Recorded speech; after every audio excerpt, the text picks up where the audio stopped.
baetapele in Africa, baetapele in Africa, baetapele in Africa, prime ministers, presidents,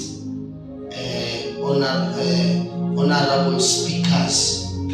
Ha ke bua ka baetapele ke bua ka bo chief whip, bo speaker.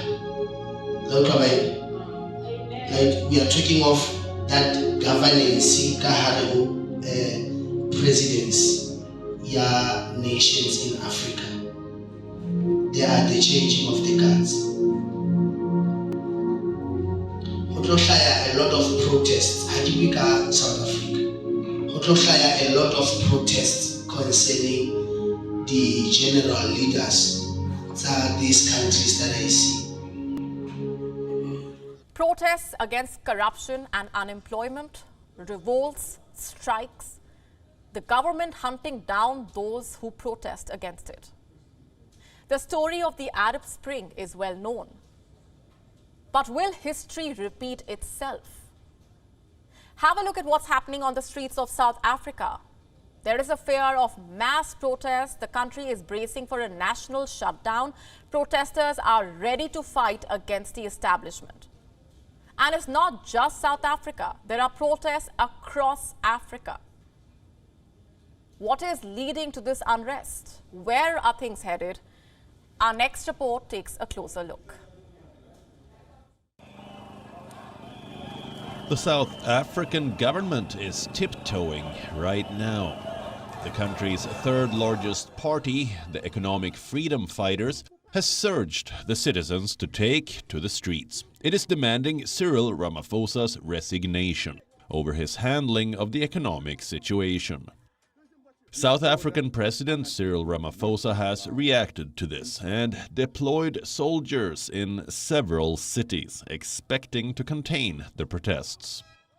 Private security companies have also been employed to help the police. But what is causing these protests?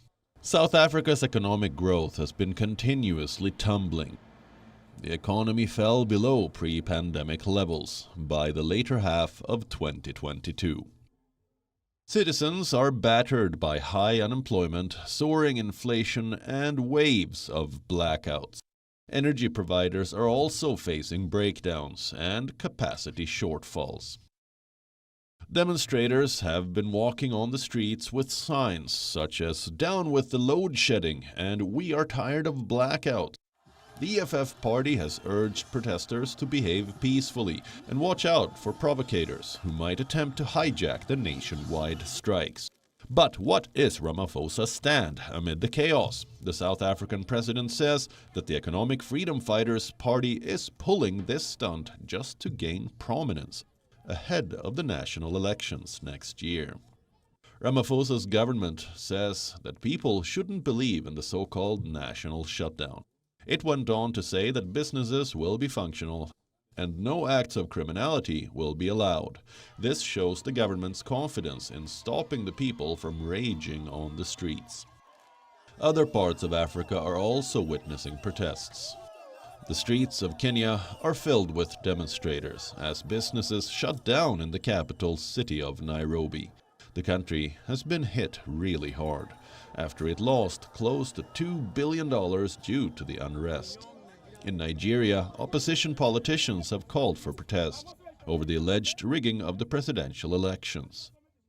The demonstrations over alleged electoral fraud, they are being led by the main opposition, the People's Democratic Party.